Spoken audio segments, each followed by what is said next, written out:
नमस्कार दोस्तों, स्वागत है हमारी यूट्यूब चैनल में। हमारे देश में हिंदू धर्म में तीर्थ स्थान करने की बहुत मान्यता है।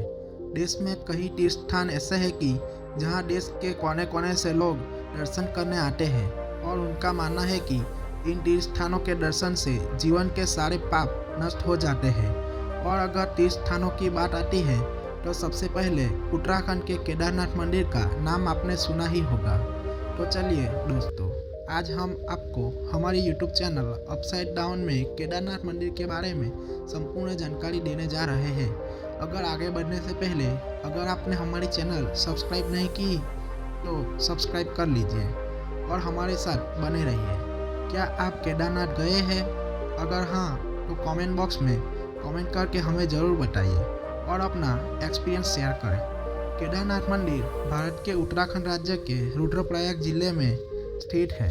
उत्तराखंड पर्वत में हिमालय पर्वत की गोद में स्थित केदारनाथ धाम के कपाट श्रद्धालुओं के लिए 6 महीने के लिए ही खुलते हैं और बाद में सर्दियों में भारी बर्फबारी के बाद यहां आने का रास्ता बंद हो जाता है। केदारनाथ धाम में हर साल लाखों की संख्या में श्रद्धालु आते हैं। इस धाम के प्रति लोगों की अटूट श्रद्धा और विश्वास है। केदारनाथ धाम तीनों ओर से घाट पर्वत से घिरा हुआ है। एक तरफ 22,000 फुट ऊंचा केदारनाथ पर्वत है तो दूसरी तरफ 21,600 फुट ऊंचा खर्च कुंड और तीसरी तरफ है 22,000 फुट ऊंचा भरत कुंड। न सिर्फ 3 पर्वत बल्कि 5 नदियों का भी संगम यहाँ माना जाता है, जिनमें की 5 नदियाँ मंदाकिनी, मधुगंगा, क्षीरगंगा, सरस्वती और स्वेर गौरी इनमें शामिल है। इन नदियों में कुछ तो काल्पनिक मानी जाती है। इस इलाके में मंदाकिनी ही साफ तौर से दिखाई देती है। मंदाकिनी नदी का उद्गम स्थान गौरीवारी ग्लेशियर का कुंड है। मंदाकिनी के पास ही केदारनाथ मंदिर का निर्माण करवाया गया था। केदारनाथ मंदिर के निर्माण को लेकर कई बातें कही गई। इसे 1000 वर्ष से भी ज्यादा पुराना माना जाता है। यह भी माना जाता है कि इस मंदिर का निर्माण पांडवों के वंशज जैनमजय द्वारा करवाया गया था।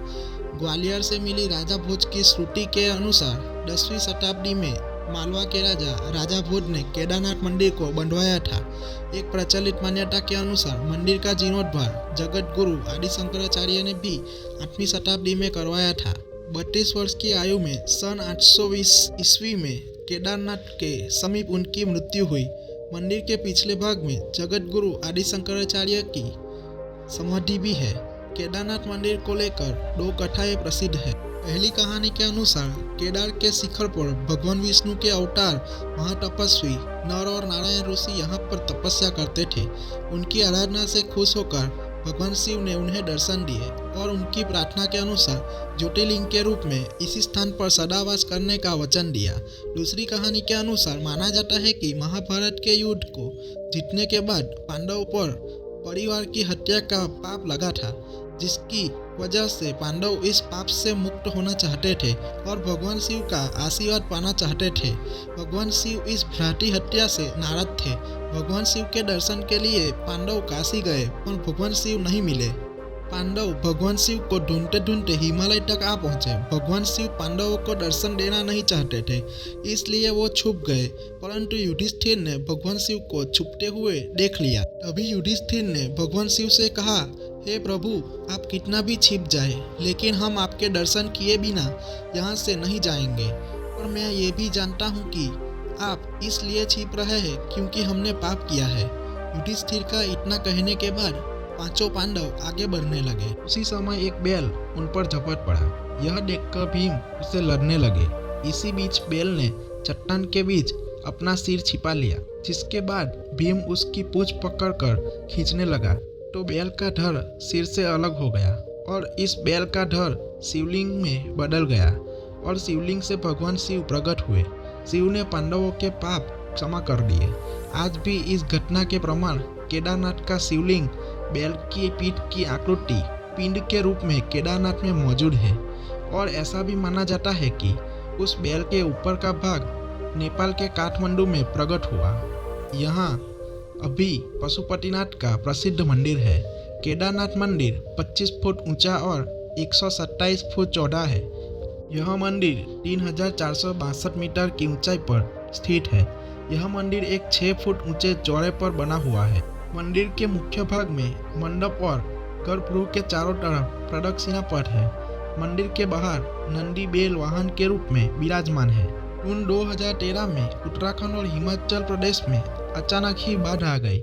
इसके साथ भूस्खलन भी होने लगा, जिससे सबसे अधिक प्रभाव केदारनाथ को हुआ। यह आपदा इतनी ही भयानक थी कि इसके आसपास बने होटल, धर्मशाला सब कुछ आपदा अपने साथ बहा कर ले गई। लेकिन इस ऐतिहासिक मंदिर का मुख्य हिस्सा और सदियों पुराना गुम्बद सुरक्षित रहा। प्रलय के बाद भी मंदिर का इसी भव्यता के साथ खड़ा रहना किसी रहस्य से कम नहीं है। आज भी उसे लोग चमत्कार मानते हैं। बाढ़ और भूस्खलन के बाद बड़ी बड़ी चट्टानें मंदिर के पास आने लगी और वहीं रुक गई, जो अभी तक जैसी की तैसी है।